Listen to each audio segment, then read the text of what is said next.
दोस्तों, कभी कभी हम जो सुनते और समझते हैं वह पूरी तरह सत्य नहीं होता। आपने कई महापुरुषों की बातें सुनी होगी, कई बुद्धिमानी पुरुषों और गुरुदेवों की बातें सुनी होगी। उनका कहना यह होता है कि सांसारिक जीवन मोह और माया से भरा हुआ है। हमारे रिश्ते, हमारा धन, हमारी इच्छाएं, यह सब बस माया जाल है और जीवन का असली लक्ष्य तो मोक्ष है, मुक्ति है। हमें आध्यात्मिक जीवन की ओर बढ़ना चाहिए। जब भी आप उनकी बातें सुनते हैं तो आपके मन में एक प्रश्न उठता है, और वह प्रश्न यह है, क्या हमारा सांसारिक जीवन जीना व्यर्थ है? क्या हमें केवल आध्यात्मिक जीवन जीना चाहिए? क्या हमें खुद की खोज करनी चाहिए? क्या हमें संसार के सुख का आनंद नहीं लेना चाहिए? जो लोग इस सांसारिक जीवन में फंसे हुए हैं, क्या उनका जीवन पूरी तरह से व्यर्थ है? किसी को अपने माता पिता के लिए धन कमाना है तो कोई अपने परिवार को सुखी देखना चाहता है। कोई अपने बच्चों की चिंता में दुखी है तो कोई अपने लिए कुछ करना चाहता है, नाम कमाना चाहता। कोई अपनी प्रेमिका को खुश रखना चाहता है, कोई अपने प्रेमी को पाना चाहता है। कोई बड़ा आदमी बनना चाहता है तो कोई राज करना चाहता है, कोई साधारण जीवन जीना चाहता है। इसी प्रकार हम सभी के तरह तरह के सपने हैं, तरह तरह के विचार हैं। हम सभी को अपने जीवन में कुछ ना कुछ तो चाहिए, परंतु यह सभी बुद्ध पुरुष जब हमारे सामने आते हैं तो हमारे इन सपनों को तोड़ मरोड़ के रख देते हैं। जब कहते हैं कि सांसारिक जीवन व्यर्थ है और खुद को जानो, खुद को पहचानो, आध्यात्मिकता की राह पर चलो, तब उस वक्त हमारे मन में, हमारे मस्तिष्क में तरह तरह के विचार उत्पन्न होने लगते हैं। तब हमें यह समझ नहीं आता कि आखिर हम सांसारिक जीवन जिए या फिर आध्यात्मिक जीवन, आखिर हम क्या करें। आपके साथ भी कभी ना कभी ऐसा तो हुआ ही होगा। क्या आपके भी मन में ऐसे कोई प्रश्न है तो इसके पीछे की वास्तविकता को जानते हैं? और इन सब के बीच हमें जीवन में संतुष्टि कैसे मिलेगी? हम पूरी तरह से खुश कैसे रह सकते हैं? क्या हमें सब कुछ छोड़कर एक बौद्ध भिक्षु की तरह सब कुछ त्याग कर आनंद मिलेगा? हमारे रिश्ते, पैसा कमाने की इच्छाएं, परिवार के साथ संबंध, हमारे दोस्त, क्या यह कुछ मायने नहीं रखते? दोस्तों, वास्तविकता तो यही है कि आप उन बुद्ध पुरुषों की बातों को अच्छी तरह से समझ ही नहीं पा रहे, क्योंकि वह कहना कुछ और चाहते हैं और आप उनकी बातों का मतलब कुछ और ही निकाल रहे हैं। आप उनकी बातों से कुछ और ही समझ रहे हैं। महात्मा बुद्ध खुद ही कहते एक ही उन्हें गरीबी पसंद नहीं है। वे यह कहते थे कि आपको सफलता प्राप्त करने के लिए आर्थिक रूप से सक्षम बनना आवश्यक है। इसका मतलब है कि जब तक आप गरीब हैं और आपके पास आर्थिक साधनों की सामग्री नहीं है, तब तक आप अपनी आत्मा की खोज में आगे नहीं बढ़ सकते। और ठीक उसी के विपरीत संपन्नता और अमीर होना भी आपके आध्यात्मिक मार्ग की बाधा बन जाती है। कई महापुरुषों ने, कई बौद्ध पुरुषों ने अपनी बातें बहुत ही सीधी और सरल भाषा में कही है, लेकिन हम सभी उन बातों का अर्थ कुछ और ही निकाल बैठते हैं। हम सभी उनकी बातों को समझ नहीं पाते, क्योंकि उनकी बातें रोजमर्रा की जिंदगी से बिल्कुल अलग होती है। वे लोग कहना तो कुछ और चाहते हैं, लेकिन हम में से ज्यादातर लोग उनकी बातों का मतलब कुछ और ही निकाल लेते हैं और उसे अपने जीवन में उतारकर हम अपना पूरा जीवन पूरी तरह से बर्बाद कर लेते हैं। चलिए इस कहानी के माध्यम से समझते हैं। एक बार की बात है, महात्मा बुद्ध नगर वासियों को उपदेश दे रहे थे। महात्मा बुद्ध कह रहे थे कि संसार के माया जाल में मत फंसो, संसार से ऊपर उठो। संसार से ऊपर उठकर ही तुम संसार को जी सकते हो। संसार में जो फंस गया, जिसने अपनी बुद्धि का इस्तेमाल नहीं किया, वह व्यक्ति जो समय पर अच्छे कर्म नहीं करता और बुरे कामों में जुट जाता है, वह आने वाले समय में बड़े दुखों का सामना कर सकता है, क्योंकि उसके बुरे कर्म ही उसके दुखों का कारण बनेंगे। इसलिए आप सभी इस संसार की मोह माया अर्थात इच्छा, लालच, क्रोध इत्यादि को ध्यानपूर्वक देखते हुए अपने कर्म करें। इतना कहकर महात्मा बुद्ध ने अपना उपदेश समाप्त किया और वहां से चले गए। महात्मा बुद्ध जब यह उपदेश दे रहे थे तो उस नगर का सबसे धनी व्यक्ति वहीं पर मौजूद था और उस व्यक्ति पर महात्मा बुद्ध की बातों का बहुत गहरा असर पड़ा। उसका मन अब सांसारिक जीवन में नहीं लगता था। वह सांसारिक जीवन से हटने लगा था। अब उसे अपना सब कुछ किया हुआ व्यर्थ नजर आने लगा था। देखते ही देखते कुछ ही सालों में उसका सारा व्यापार चौपट होने लगा था। उस धनी व्यापारी के परिवार के सभी सदस्य उसे इस तरह से देखकर बहुत चिंतित रहने लगे थे और जब भी कोई उससे बात करने की कोशिश करता था तो वह धनी व्यापारी एक ही बात कहता था, यह धन दौलत तो सब बेकार की चीज है, यह सब तो मोह माया है, सब बेकार है। भला हम रिश्ते निभाकर क्या करेंगे? यह सब तो वासना है। जीवन तो केवल एक ही है और वह है मुक्ति। अब तो केवल उसी की आस है, उसी की प्यास है। मैं इतना समझ चुका हूं कि अब से जो भी होगा वह अच्छा होगा। अब से उसने व्यापार पर भी ध्यान देना बिल्कुल बंद कर दिया था और देखते ही देखते वह धनी व्यापारी उस नगर का सबसे गरीब व्यक्ति बन चुका था। वह पूरी तरह से गरीब हो चुका था। उसका सब कुछ बर्बाद हो चुका था और उसका पूरा परिवार सड़क पर आ गया था। एक दिन जब उसके घर में खाने के लिए कुछ नहीं बचा तो उसने अपने आप से कहा, यह मैंने क्या कर दिया? सब कुछ तो बहुत अच्छा चल रहा था, लेकिन मैंने अपने हाथों ही सब कुछ बर्बाद कर दिया। आज मेरे परिवार का हर एक सदस्य भूखा है, उनके पास खाने के लिए कुछ नहीं और मैं उनके लिए कुछ नहीं कर पा रहा। वह यह सब सोच ही रहा था कि तभी उसे याद आया कि उसने महात्मा बुद्ध की बातों में आकर अपना जीवन बर्बाद कर लिया। ना तो उसे मुक्ति मिली और ना ही धन। वह सोच रहा था, मैं तो कहीं का नहीं रहा। थोड़े थोड़े भोजन के लिए भी आज मुझे रोज मरना पड़ता है। हर रोज मुझे मेहनत करनी पड़ती है, तब जाकर मेरे परिवार को 2 वक्त की रोटी मिल पाती है। अपने परिवार की इस तरह से बुरी हालत देखकर उसे रहा नहीं गया। वह बहुत चिंतित रहने लगा था। वह बहुत परेशान हो चुका था। एक दिन वह अपने घर से भाग गया। रास्ते में जब आगे बढ़ रहा था तब उसके मन में ख्याल आया कि वह कहां जाएगा, किस मदद मांगेगा, आखिर अब उसका साथ कौन देगा। तभी उसे याद आया कि उसे महात्मा बुद्ध के पास ही जाना चाहिए, क्योंकि बुद्ध के कारण ही आज उसकी यह हालत है। उसके हालात के जिम्मेदार तो वही है। मैं तो सीधा सीधा अपने मार्ग पर जा रहा था, लगातार अपने व्यापार में उन्नति कर रहा था, लेकिन जब से मैंने उनकी बातें सुनी तब से मेरा मन विचलित हो गया। मुझे समझ नहीं आया कि मैं जो जीवन जी रहा हूं क्या वह सत्य है या फिर जो वह जीवन जी रहे वह सत्य है। उनकी चिकनी चुपड़ी बातों में आकर मैंने अपना सब कुछ बर्बाद कर दिया। मेरे हालात की जिम्मेदार तो वही है, इसलिए मुझे उनके पास ही जाना चाहिए।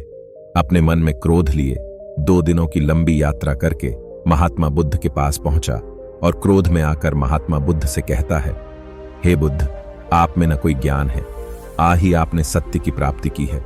आप तो केवल भोले भाले लोगों को फंसाना जानते हैं, अपनी चिकनी छुपड़ी बातों में उन्हें बहलाना जानते हैं। आप लोगों के सीधेपन का फायदा उठाकर अपनी प्रसिद्ध और अपनी प्रशंसा करवाते हैं। आप हमें ऐसे सपने दिखाते हैं जो कभी पूरे नहीं हो सकते हैं।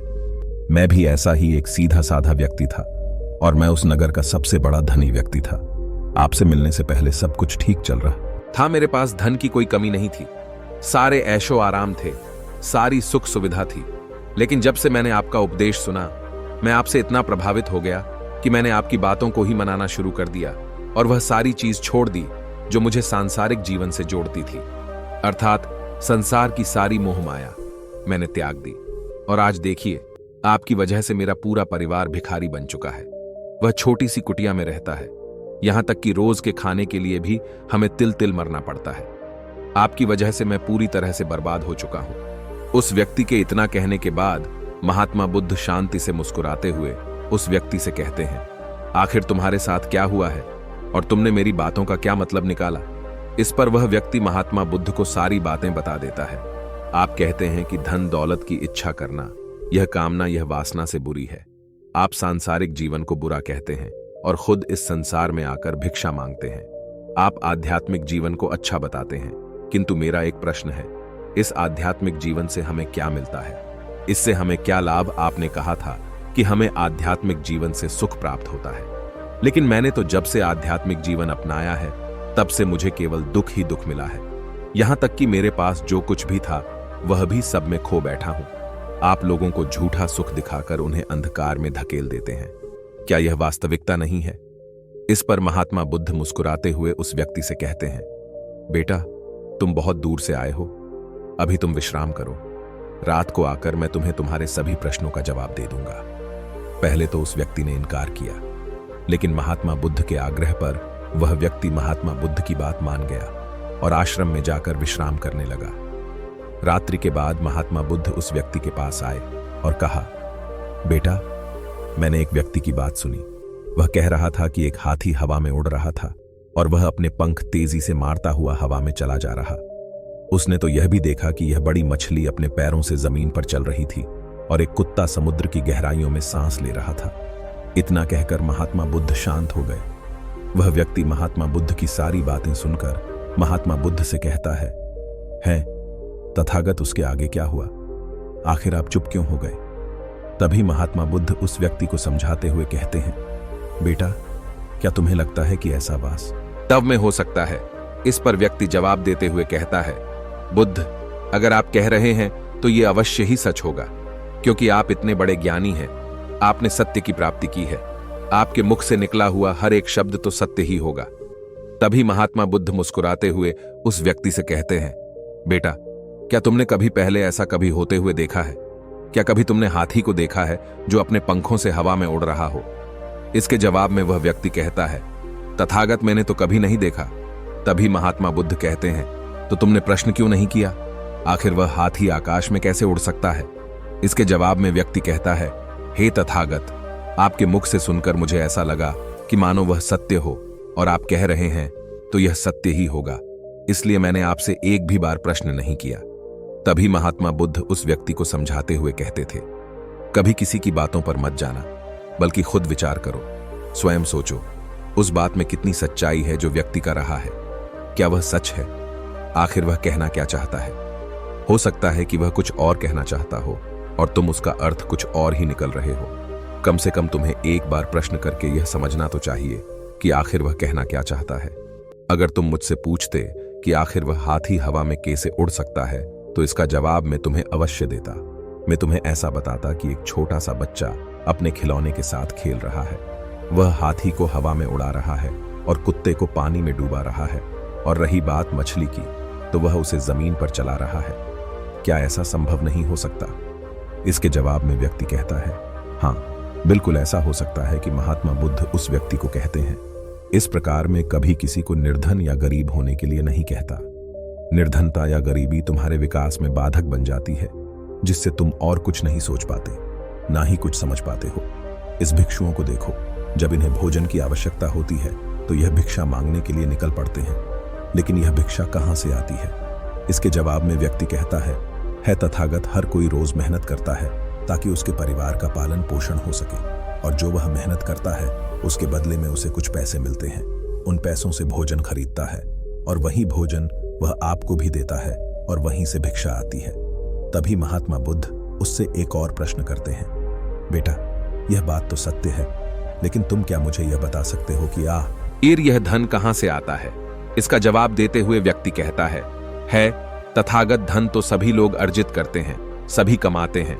तभी महात्मा बुद्ध इस व्यक्ति को समझाते हुए कहते हैं, ठीक इसी प्रकार दुनिया में यदि हर कोई भिक्षा मांगने लग जाए तो आखिर भोजन कहां से आएगा? अनाज कौन उगाएगा? व्यापार कौन करेगा? और लोगों की रक्षा के लिए धन कहां से इकट्ठा होगा? लोगों की जरूरतें कैसे पूरी होगी? यह सुनकर व्यक्ति थोड़ा सा अचरज में पड़ गया और महात्मा बुद्ध से कहता है, किंतु तथागत, आप ही तो कहते हैं कि मनुष्य की इच्छा, कामना और वासना, लालच और क्रोध, ये सभी मनुष्य के विकार है और हमें इनसे दूर रहना चाहिए, तभी वह आत्मज्ञानी कहलाता है। तभी महात्मा बुद्ध कहते हैं, बेटा, मैं तो अभी भी यही कह रहा हूं कि मनुष्य को इन सब चीजों से दूर रहना चाहिए। इस पर व्यक्ति महात्मा बुद्ध की बात काटते हुए कहता है तथागत, पर दुनिया तो इसी पर चल रही है। इसके बिना भला यह संसार कैसे चल सकता है? हर किसी को पैसों की जरूरत है। बिना पैसों के वह अपने परिवार को नहीं चला सकता। वह अपने परिवार का पालन पोषण नहीं कर सकता। वह अपने परिवार के लिए भोजन नहीं ला सकता, और यदि वह पैसे नहीं कमाएगा तो वह भूखा मर जाएगा। तभी महात्मा बुद्ध कहते हैं, बेटा, यह संसार इन चीजों से नहीं चल रहा, इन चीजों से बिगड़ रहा है। इस पर व्यक्ति कहता है, हे तथागत, आखिर आप क्या कहना चाहते हैं? मैं आपकी बात नहीं समझ पा रहा हूं। संसार में इच्छा, कामना, वासना और क्रोध ही तो है, और जब हम इनका त्याग कर देते हैं तब हम अध्यात्म के मार्ग की ओर आगे बढ़ते हैं, अर्थात मुक्ति के मार्ग पर, यानी कि हम सन्यासी के मार्ग पर चलते हैं। इस पर महात्मा बुद्ध जवाब देते हुए कहते हैं, बेटा, तुमने जो कुछ कहा वह भी एक बहुत बड़ा सत्य है। इच्छा, कामना, वासना और क्रोध, ऐसे ही बुरी भावनाओं को छोड़ देने से हम संसार छोड़कर सन्यासी हो जाते हैं, और इन्हीं सभी चीजों को छोड़कर भी हम संसार में जी सकते हैं, धन कमा सकते हैं, और मान, पद, प्रतिष्ठा और सम्मान कमा सकते हैं, क्योंकि हम सब अपना कर्म ही तो कर रहे हैं। एक किसान खेती करता है, पर वह अपनी खेती बिना बुरी भावनाओं के भी कर सकता है। एक व्यापारी व्यापार करता है, और इस व्यापार में चीजों को यहां से वहां पहुंचना होता है, और वह व्यापारी इन चीजों को बिना बुरी भावना के कर सकता है। ठीक उसी प्रकार एक राजा भी अपनी प्रजा की रक्षा करता है, और वह भी अपने कर्म बिना किसी बुरी भावना के कर सकता है। और एक भिक्षु इन सभी लोगों को सही प्रकार और कार्य करने के लिए मार्गदर्शन करते हैं, जो उस भिक्षु का कर्म है, जो उसका कार्य है। और जो व्यक्ति जागृत होकर अपने कर्मों का सही पालन करता है, वास्तविकता में वही सन्यासी है, वही भिक्षु है। क्योंकि हम जो भी कर्म कर रहे हैं वह हमारा इस संसार में रहने के लिए, जीवित होने के लिए, जीवन जीने के लिए केवल एक माध्यम मात्र ही है। उसे छोड़कर हम कुछ भी नहीं पा सकते। और हमारे सभी कर्म करते हुए हमारा मुख्य उद्देश्य जागृत होना है, खुद को पहचानना है, खुद को जानना है। एक बार यदि हमारे भीतर ज्ञान का उदय हो गया, तब हम चाहे जो भी करें, वह फिर सांसारिक हो या सन्यासी, सब एक ही होते हैं। इस पर व्यक्ति महात्मा बुद्ध से कहता है बुद्ध, किंतु मैंने तो देखा है कि आप अपने संग में उन लोगों को भी शामिल कर लेते हैं जो लोग अपने परिवार को छोड़कर आए, अपने माता पिता को छोड़कर आए हैं, अपने बीवी बच्चों को छोड़कर आए हैं। क्या आप उनसे कभी यह कहते हैं कि जाकर अपनी जिम्मेदारियां पूरी करो, जाओ अपनी जिम्मेदारियां संभालो और धन कमाओ, और वहीं पर रहकर तुम आत्मज्ञान प्राप्त कर? उस व्यक्ति के प्रश्न का जवाब देते हुए महात्मा बुद्ध कहते हैं, बंदे, क्या तुम शांति को हवा में उड़ा सकते हो? इसके जवाब में वह व्यक्ति कहता है, नहीं, मैं नहीं उड़ा सकता। तभी महात्मा बुद्ध कहते हैं, केवल एक बच्चा ही हाथी को हवा में उड़ा सकता है। ठीक उसी प्रकार जिस व्यक्ति को जो बनना है वह तो वह बनकर ही रहेगा। जैसे किसी व्यक्ति को राजा बनना है तो वह राजा बनेगा, किसी व्यक्ति को व्यापारी बनना है तो वह व्यापारी बनेगा। ठीक इसी प्रकार यदि किसी व्यक्ति आत्मज्ञान की प्राप्ति करनी है तो उसे सब कुछ तो त्यागना ही होगा। आगे महात्मा बुद्ध उस व्यक्ति से कहते हैं, बेटा, क्या तुम सब कुछ छोड़कर आत्मज्ञान के मार्ग पर आगे बढ़ते, या फिर तुम यह सोच रहे थे कि इस रास्ते पर चलकर जीवन आसान हो जाएगा? जो होगा सब अच्छा होगा, सब कुछ अपने आप ही मिलने लगेगा, मुझे तो कुछ करने की आवश्यकता ही नहीं पड़ेगी, सारे दुख दर्द सब कुछ समाप्त हो जाएगा और जीवन में चमत्कार होने लगेगा और अंत में मुक्ति भी मिल जाएगी। महात्मा बुद्ध की यह बात सुनकर उस व्यक्ति को अपनी गलती का एहसास हो गया। वह व्यक्ति महात्मा बुद्ध के चरणों में गिर पड़ा और कहने लगा है, तथागत, आप सत्य कहते हैं। मैं तो कुछ ऐसा ही सोचा था, क्योंकि मेरा व्यापार सही नहीं चल रहा था, तो मुझे लगा कि सब कुछ छोड़कर सब मिल जाएगा, मुझे कुछ करने की आवश्यकता ही नहीं पड़ेगी और मेरे सारे दुख दर्द हमेशा हमेशा के लिए खत्म हो जाएंगे और मैं आत्मज्ञान भी प्राप्त कर पाऊंगा। तभी महात्मा बुद्ध उस व्यक्ति से कहते हैं, बेटा, भिक्षु हो जाना कोई आसान बात नहीं है, इसके लिए सब कुछ त्यागना पड़ता है। एक एक चीज जिसे तुम बहुत प्रेम करते हो, वह सारी चीज तुमसे एक एक करके दूर हो जाती है। तो क्या तुम भिक्षु बनने के लिए तैयार हो? क्या तुम सब कुछ छोड़कर आध्यात्म के मार्ग में आगे बढ़ना चाहते हो? इसके जवाब में व्यक्ति कहता है तथागत, मुझे मेरी गलती का एहसास हो चुका है, मुझे भिक्षु नहीं बनना, मैं तो व्यापारी ही ठीक हूं, मैं तो अपने सांसारिक जीवन में ही ठीक हूं, परंतु अब भी मेरे मन में एक प्रश्न शेष बचा है। अगर आपकी आज्ञा हो तो वह प्रश्न भी मैं आपसे पूछना चाहता हूं। तभी महात्मा बुद्ध उसे आज्ञा देते हैं। इस पर व्यक्ति कहता है तथागत, आप ही तो कहते हैं कि धन नहीं कमाना चाहिए, पद प्रतिष्ठा अहंकार हमें दुख की ओर ले जाते हैं, और संसार में यही तो है और क्या है। यदि हमें सांसारिक जीवन जीना है तो हमें यह सब तो करना ही पड़ेगा। तभी महात्मा बुद्ध मुस्कुराते हुए उस व्यक्ति से कहते हैं, क्या तुम्हें भूख लगी है? इस वह व्यक्ति कहता है, हाँ, मुझे बहुत भूख लगी है। तभी महात्मा बुद्ध उस व्यक्ति को भोजन करवाते हैं। उसे भरपेट भोजन खिलाने के बाद महात्मा बुद्ध उस व्यक्ति से कहते हैं, लो और खाओ, यह सब तुम्हारे लिए ही है। इसके जवाब में वह व्यक्ति कहता है, तथागत, मैं पहले ही बहुत ज्यादा खा चुका हूं, अब मुझसे और नहीं खाया जाएगा, मेरे पेट में अब थोड़ी भी जगह नहीं रह गई है।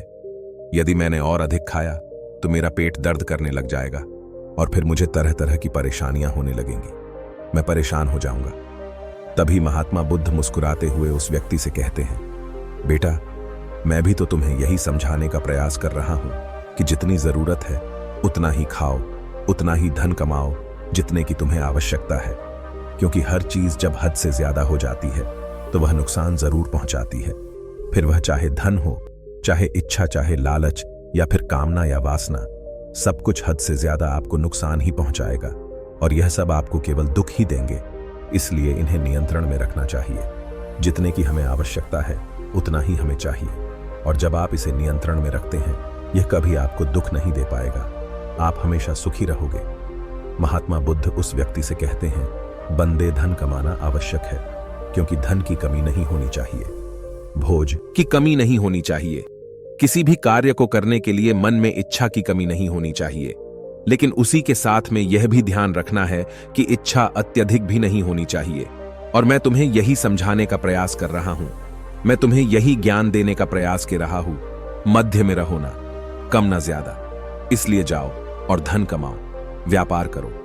अपने कर्म से न केवल अपना बल्कि दूसरों का भला भी करो। जब तुम अपने किए सांसारिक कार्यों से लोगों का भला करते हो, तब तुम में और किसी सन्यासी अर्थात किसी भिक्षु में कोई अंतर नहीं रह जाता।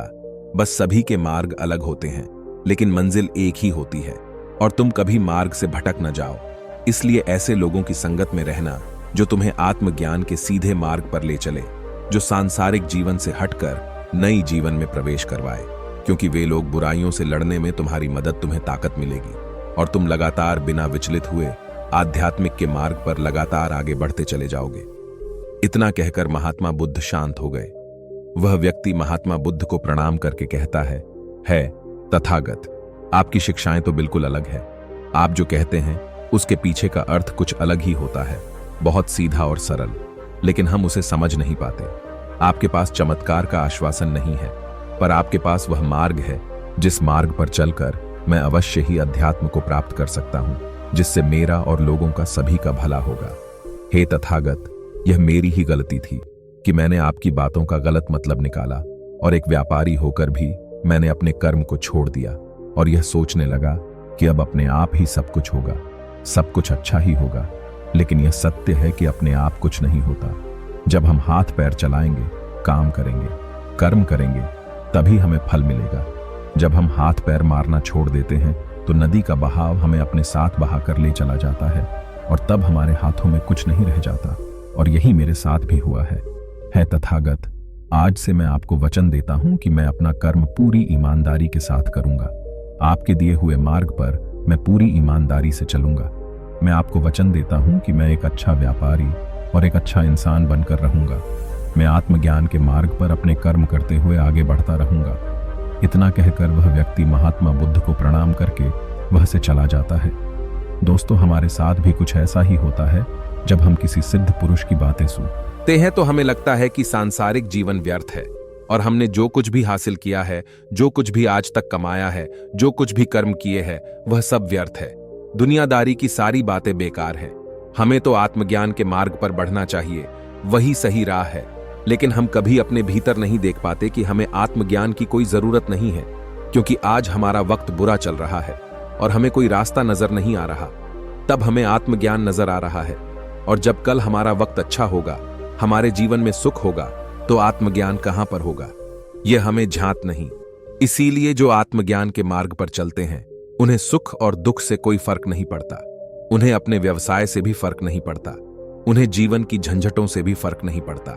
वह तो इस आत्मज्ञान के मार्ग पर खुशी खुशी चलते रहते हैं और अपनी मंजिल तक पहुंच ही जाते हैं। दोस्तों, उम्मीद है इस वीडियो से आपको कुछ समझ आया होगा। अगर वीडियो पसंद आए तो वीडियो को लाइक और चैनल को सब्सक्राइब करें। नमो बुद्धाय।